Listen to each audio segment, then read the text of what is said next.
Well, a very good evening to you. Thank you for joining us. Welcome to Sports Tonight. This is the midweek edition of Sports Tonight, and it's a time for us to take you on this journey around the world of sports. It's not been a good day at all for Nigeria. The reasons are obvious, and we do not need to dramatize what has happened today to all of you. But let me start off the show tonight by introducing to you what we've lined up for you on Sports Tonight this midweek. The news editor of Sporting Life. It's one of Nigeria's best circulating daily sports newspapers. Is with us on Sports Tonight. Good to have you on Sports Tonight. It's a very difficult day to do a show like this. Yeah, thanks but then we must find a way to do it. Yeah, thanks for having me. The show goes on. The show goes on. It must go on. It gets the mood of the nation. Absolutely. It's not exactly what you are expecting. Today, Koiki gave us a hint yesterday that it may not go as planned, but we told him to shut up. Now he's the one telling us to, what are you telling us exactly, Tunde? Well, I'm commiserating with you and every other Nigerian. It was always going to be a tough ask. The signs were not something very easy to do away with. South Africa had the best away record. They had the best defense. They were on a high. The Super Eagles are flattered to deceive. Also, like I said, the last time that the Nations Cup was held in Equatorial Guinea, we did it, and it's so instructive that exactly the way it played out in 2012 is how we played out a 2-2 draw with Guinea. We also played out a 2-2 draw with South Africa. It's just so painful, and the word deja vu begins to ring. But to be honest, as a patriot, I'm not particularly happy. I would have loved to see the Eagles defend their title, but it was not meant to be. All right, so we'll talk about it extensively on the program tonight, but the program will take a different turn. What we'll do tonight is we will be displaying a number on your screen. Any moment from now, it will scroll on your screen the number you can reach us on. Let's take a few calls tonight. Let's get plenty of feedback tonight on the program. But then let us draw and set an agenda for the team. The Eagles are down, all-time low for Nigerian football. But how quickly do we need to bounce back? That for me is the next thing. What has happened? How quickly can we bounce back? How quickly can we put structures in place to ensuring that our successes are not truncated by big packages of failure like this one?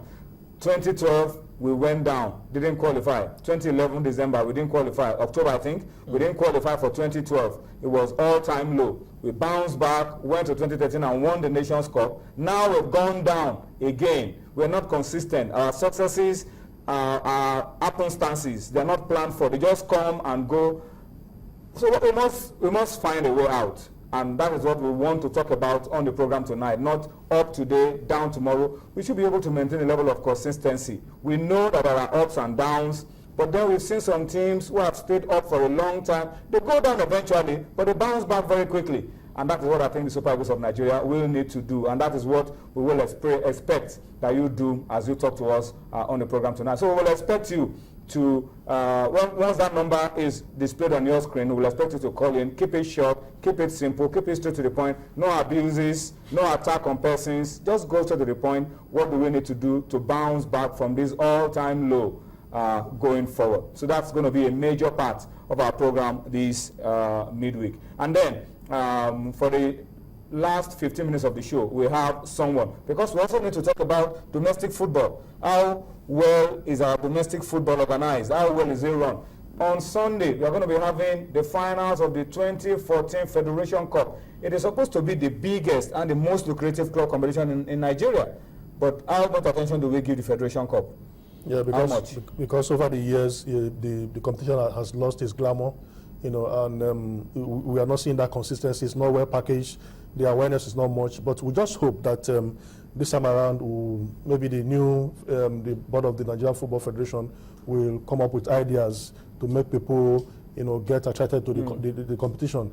Like you said, it's supposed to be the oldest, because It's open to any team. You can come from nowhere register and play up to any level. Like Arugo did in 1999. So it's a competition that levels everybody. No barriers, no obstruction. You can come from somewhere and become the champion. So we need to get it right from the domestic scene. Like Tunde said, look at the South African team. Most of the players are from their home base, the domestic league, and it shows how well packaged their league is. That's where we should start from.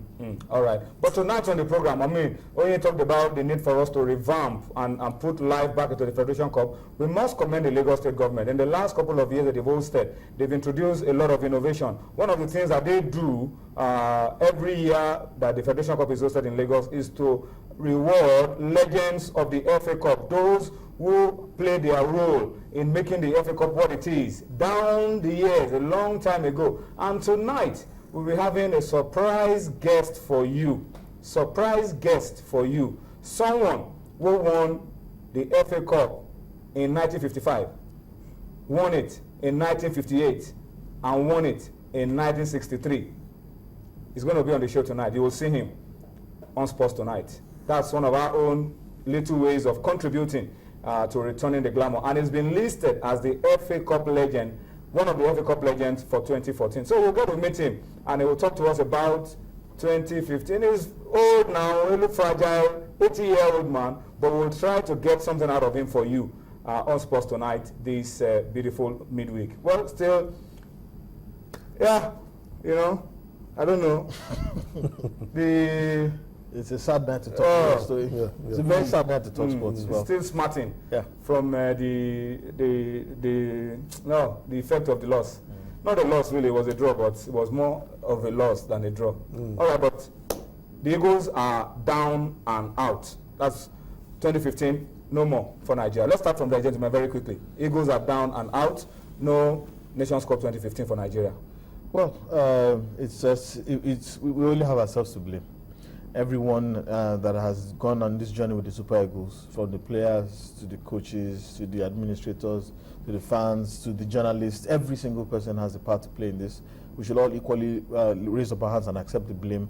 The truth is the team never really started well, and once they didn't start well, it was very difficult for them to recover. They flattered us and raised our hopes too high with the 2 consecutive wins in Sudan and in Congo, but when they really had to do the job, they couldn't do it. The game, like I said, the game was always going to be in South Africa's favor. They were in the best possible position. They had already won the group. They had nothing to lose, everything to gain, the biggest cup on the African continent for their taking. And I kept saying that the truth is this: the fact that they are qualified for the Nations Cup, yes, it was a big deal, but nothing would have been sweeter for them than for them to eliminate Nigeria right here in Uyo, and they nearly did it. We were 2 goals behind. It took some really massive efforts on the part of the players, efforts that they should have put in, and it's just